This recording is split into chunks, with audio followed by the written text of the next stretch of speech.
On se retrouve sur le site elitechess.org pour continuer notre aventure au cours de laquelle nous essayons d'atteindre les 1500 Elo en partie rapide. On frôle les 1400, je crois qu'on est dans les 1380. On commence à jouer face à des adversaires qui sont assez sérieux, qui font de moins en moins d'erreurs. Même si lors de la partie précédente, on a eu un adversaire qui était très agressif, mais qui faisait des erreurs dont on a su profiter. Allez, je propose de commencer la partie.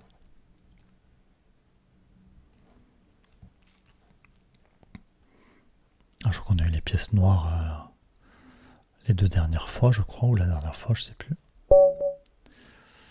On se retrouve avec les pièces blanches, on affronte un joueur classé 1428, chèque 999. On a fait quelques parties en D4, je vous propose de continuer. Puis ensuite on reviendra vers des E4, ou alors je sais pas moi, des G3 comme on a fait une fois ou deux.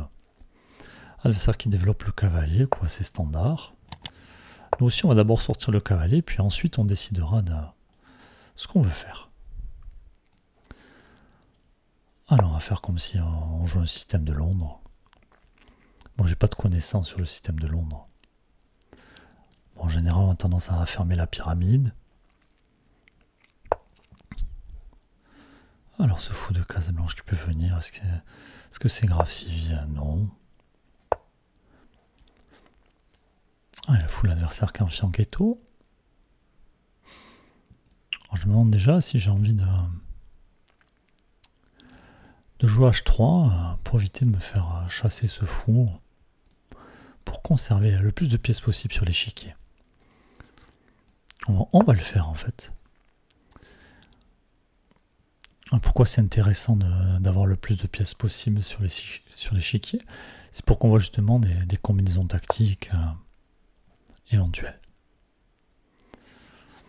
L'adversaire qui n'a pas décidé s'il allait sortir son fou de case noire ou pas. En tout cas, il s'est fait la place. Donc on va juste développer notre fou. Et puis tant que l'adversaire n'a pas joué son pion C, j'ai envie de dire, on va peut-être pas jouer notre pion C de suite. Notre fou qui est attaqué, on a fait une case exprès pour le ranger, on va le faire. Et puis le cavalier de l'adversaire qui est sur le bord de l'échiquier, qui sert pas à grand chose ici, donc un coup pour rien, j'ai envie de dire, de la part de notre adversaire.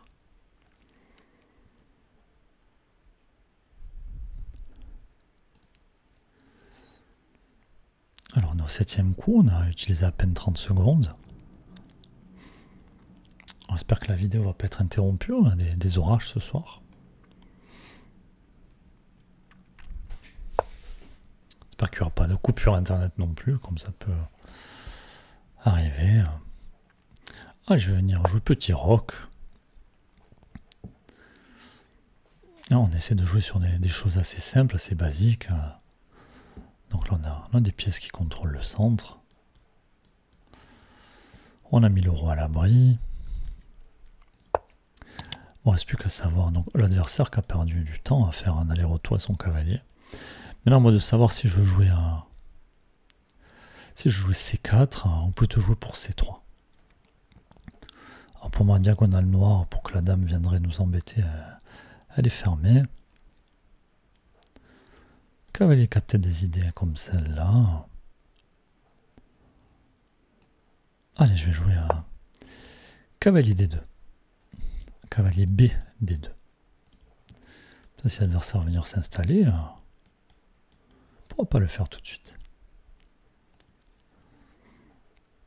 Ensuite, je vais essayer de voir si j'ai envie de décaler ma tour ou pas, si j'ai envie de lancer une attaque par ici. Là, j'ai peut-être des idées de venir m'installer avec un cavalier, de mettre l'autre derrière. Mais bon, j'aime bien ce cavalier qui protège des cases. Je peux aussi venir jouer C4. Alors, est-ce que j'ai envie de jouer B3 pour C4? Ou est-ce que je joue C4 directement? Ensuite, reprendre du cavalier et peut-être venir m'installer un second temps. Parce que s'il n'y a plus ce pion, Alors c'est qu'il ne pourra pas venir s'installer là.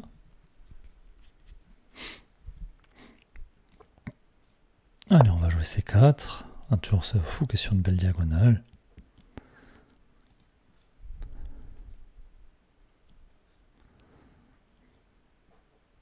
Peut-être venir placer la tour pour sortir de cette diagonale là justement.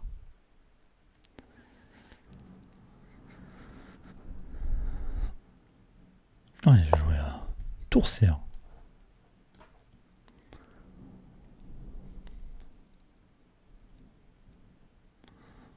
Je peux aussi venir jouer à C5 pour venir installer mon fou.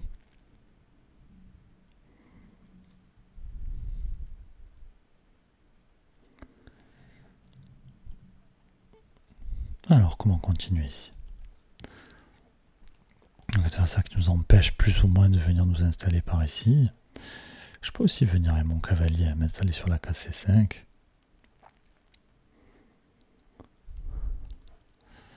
Oh, diagonale qui est ouverte pour la dame.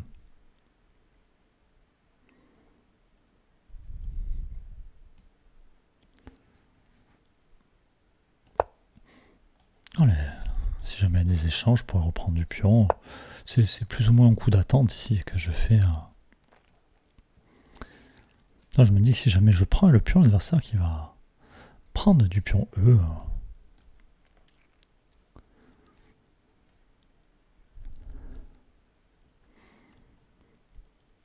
Alors, est-ce que la colonne ici va s'ouvrir? Je pense pas. Par contre, la colonne E peut être amenée à s'ouvrir. Donc.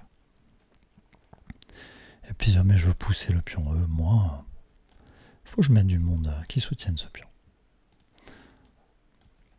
Attention que si je pousse le pion E, mon pion D sera plus protégé. Hein.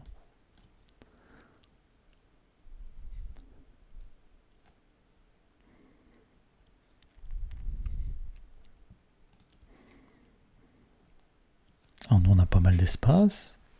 Notre adversaire un peu moins, donc on n'a pas forcément envie d'échanger les pièces. Hein. Notre adversaire qui a les pièces qui se marchent dessus. Attention à la dame qui pourrait venir mettre la pression sur ce pion. Je peux aussi replacer mon fou en B1, hein, qui défendrait le pion tout en maintenant la pression sur cette diagonale. Voilà.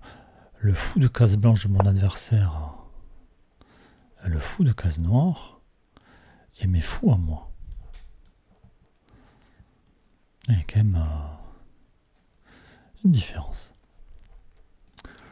Adversaire qui joue à H5 commence à affaiblir son roi. Est-ce que ça menace quelque chose ici? Absolument pas.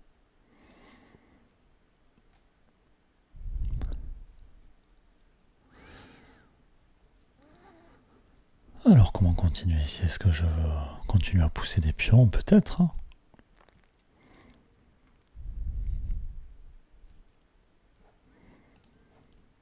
Alors ce cavalier...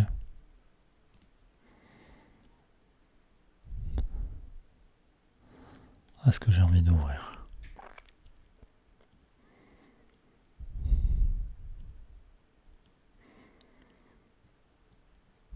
Non. Oh, je continue d'avancer les pions.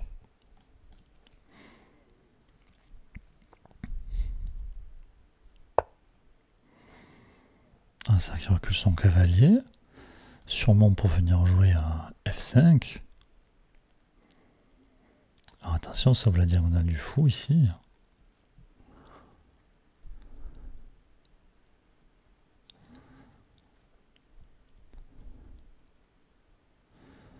Très envie de replacer mon cavalier.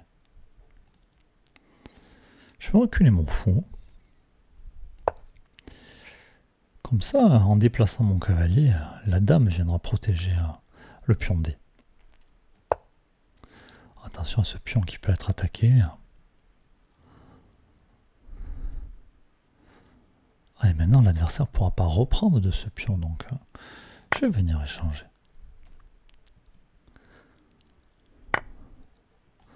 Allez, ça ouvre diagonale. Alors ensuite, je vais venir replacer mon cavalier. Puis j'ai pas peur de l'adversaire qui fermerait la position. Hein.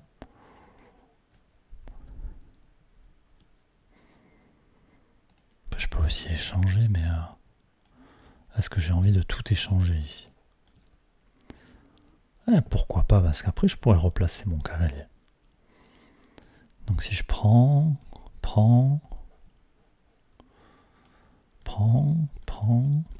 je replace mon cavalier.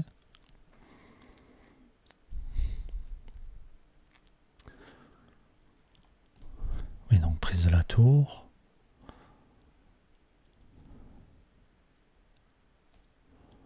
Je peux aussi juste reprendre du pion. Est-ce que c'est un intérêt ici hein? Oui, parce que je vais peut-être déplacer mon cavalier comme ceci. L'adversaire qui se retrouve avec un pion isolé.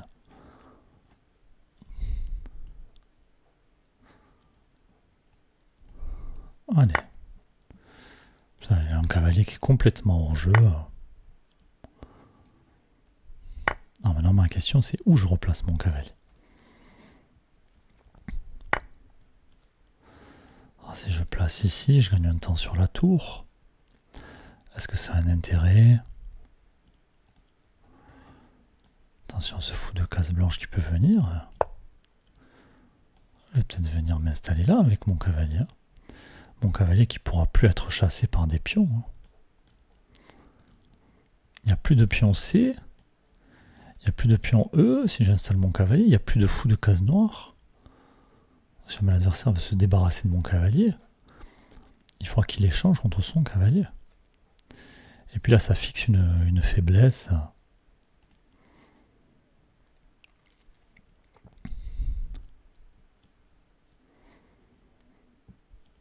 Juste à moi de voir si je vais mettre les pions sur case noire afin qu'ils ne puissent pas être touchés par le fou de case blanche de l'adversaire.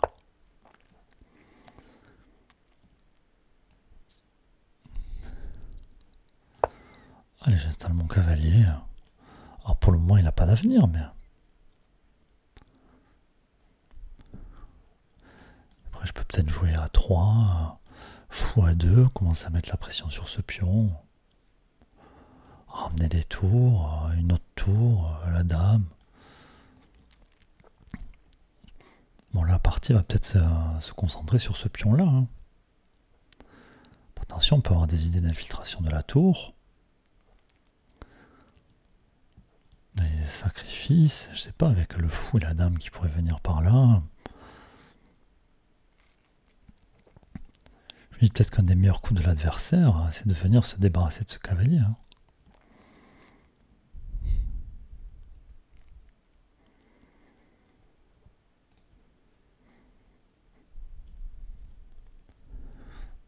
Bon, j'avais pas fait attention, il ne reste plus que 4 minutes 40.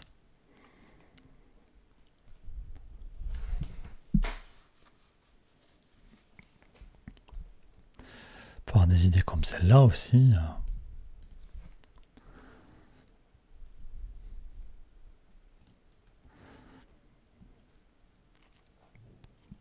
Je trouve ça un peu lent de jouer à 3 pour fou à 2.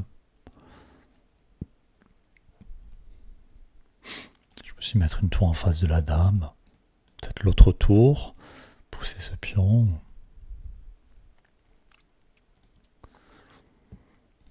Mais bon, j'ai pas envie d'échanger les pions, hein, puisque je me dis que là, il y a quand même une faiblesse chez l'adversaire, donc c'est un pion qu'on pourra récupérer sur le long terme. L'adversaire aura du mal à défendre ce pion. Hein. Je sens bien que l'adversaire va venir par ici.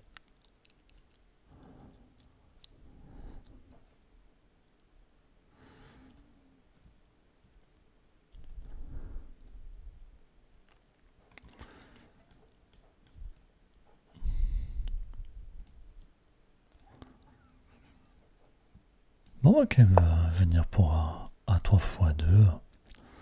Si l'adversaire ici, je réfléchirais, est-ce que je veux échanger? Mais déjà, il faut que je sache que faire. Là, je peux réfléchir sur le temps de l'adversaire. Si l'adversaire joue à cavalier E6,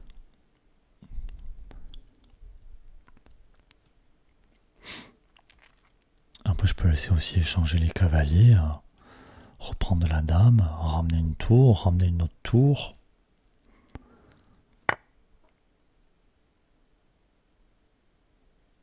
Adversaire qui sacrifie. Alors, qu'est-ce que j'ai raté? Si on vient là, je prends du fou. Ah, peut-être qu'il veut reprendre du cavalier pour jouer échec. Après, je vais décaler. Peut-être pouvoir ramener la dame. Bon, on va voir. On va voir ce que l'adversaire a vu. Je pense qu'il va reprendre du cavalier.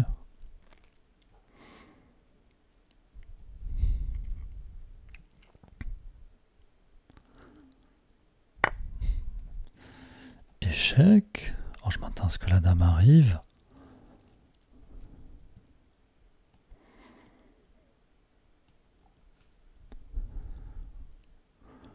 Alors, on va essayer de jouer précis ici. Alors là, le coup naturel, c'est de jouer roi G2. Si la dame arrive, je prends le cavalier.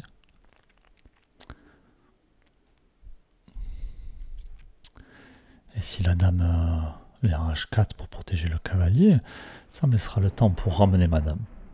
Allez, je vais jouer roi G2 et voir ce que va faire l'adversaire. Il y a toujours ce fou qui passe sur les cases blanches.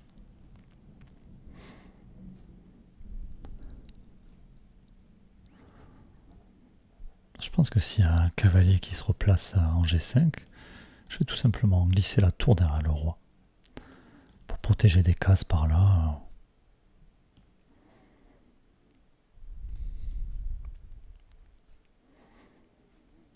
On peut avoir aussi nous-mêmes des idées de sacrifice. Hein.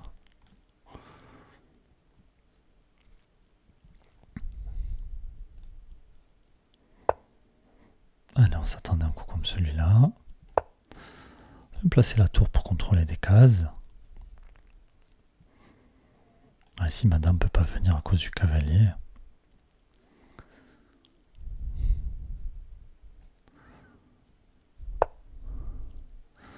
Oh, ça, c'est un coup qui m'arrange finalement, parce que ce cavalier était très actif. Donc, je vais venir l'échanger.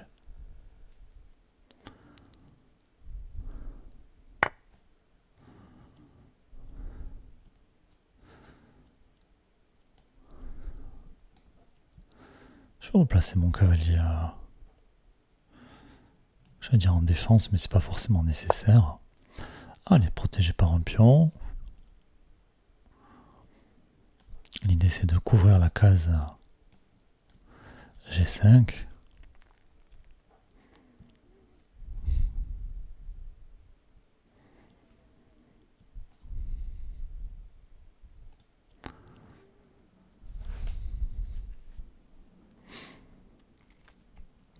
J'aimerais bien savoir si on a joué les meilleurs coups ici.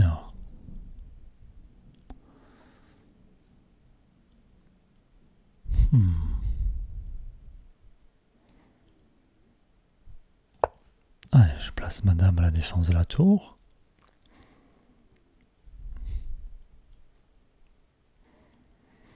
Et si jamais l'adversaire joue échec, je pourrais prendre de la tour. Parce que madame est protégée par le cavalier.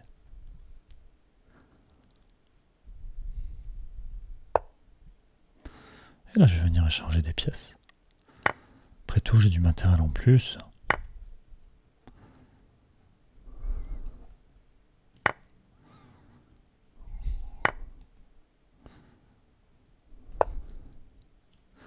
Allez, je viens là pour faire coulisser ma tour.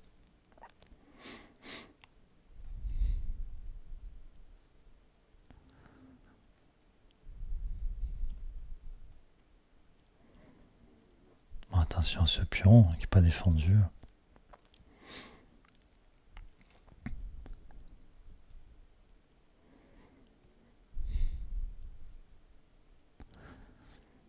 L'adversaire qui a sacrifié du matériel pour mener une attaque sur le roi, mais il a plus de pièces maintenant pour attaquer le roi. Et on n'était pas très bien au chrono, mais maintenant on a récupéré du temps.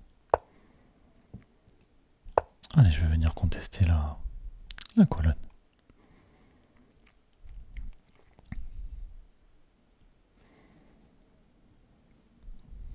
Attention à ne pas échanger tous les pions et les tours, parce qu'à la fin, si on se retrouve avec roi, roi et cavalier, ça fait match nul. Attention à ce roi qui pourrait se retrouver sur des cases de fourchette. Allez, je vais me proposer un échange. Si l'adversaire refuse, je viendrai jouer à échec pour récupérer le pion. Ensuite, ma tour protégera ma faiblesse.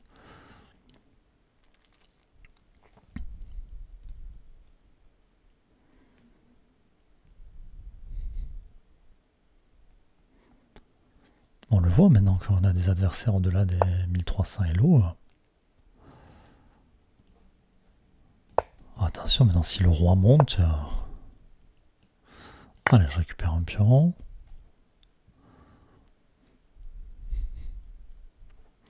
Alors, je pense que l'adversaire va vouloir pousser ici. Je récupère un autre pion.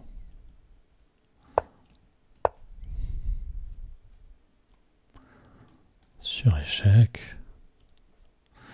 Le roi qui peut pas passer par ici. Et puis quand la tour va bouger, moi je récupérerai le pion H.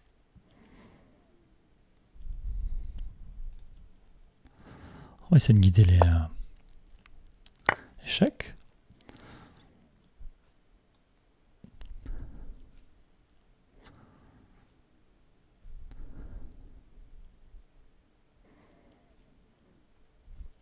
Bon, et puis moi aussi j'ai des pions à pousser. Hein. Attention. Si le roi descend, je vais rejouer un échec pour venir récupérer le pion F. Le pion F5 de l'adversaire. Échec. Si le roi monte, j'échange les tours.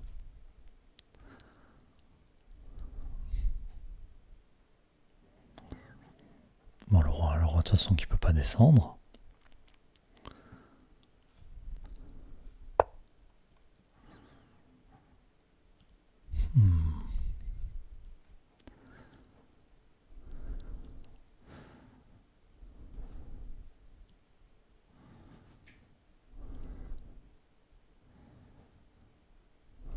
Attention à ce pion qui peut avancer, mais je me dis, tout le monde je peux venir là, ça va le bloquer, donc je vais commencer à pousser les pions. Si l'adversaire pousse, je vais mettre mon cavalier en défense. D'ailleurs, je peux même attendre qu'il pousse encore un peu.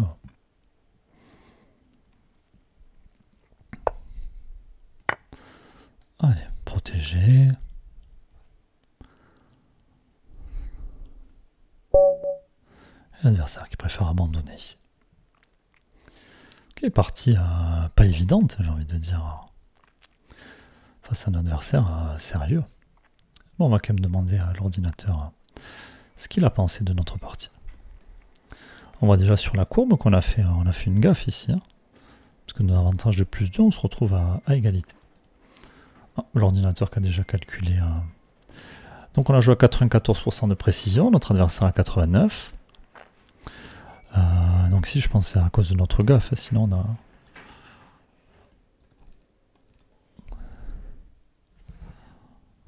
Alors l'ordinateur qui n'aime pas ce coup.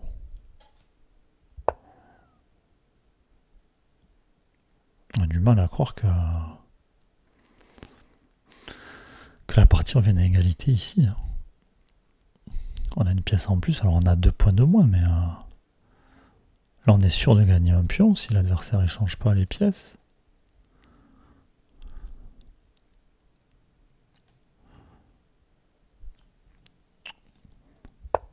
Alors pourquoi cavalier ici? Alors c'est vrai que le cavalier défendait cette pièce, attaquer. Parce qu'en fait, si on attaque le pion, on menace la fourchette. Un meilleur coup pour noir ici, tour C1. Et moi, j'avais spécialement envie que l'adversaire rentre dans la position ici.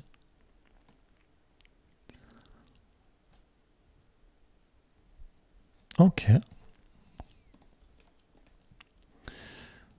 Et on a fait une erreur aussi.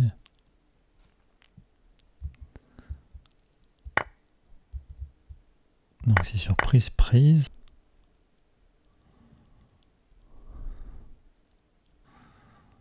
Ordinateur qui veut pas qu'on simplifie la position, qui préfère qu'on joue à E4.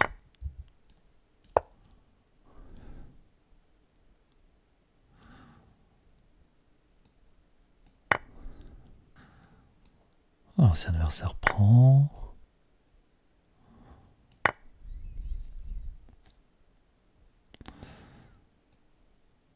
L'idée c'était de voir un coup comme celui-là.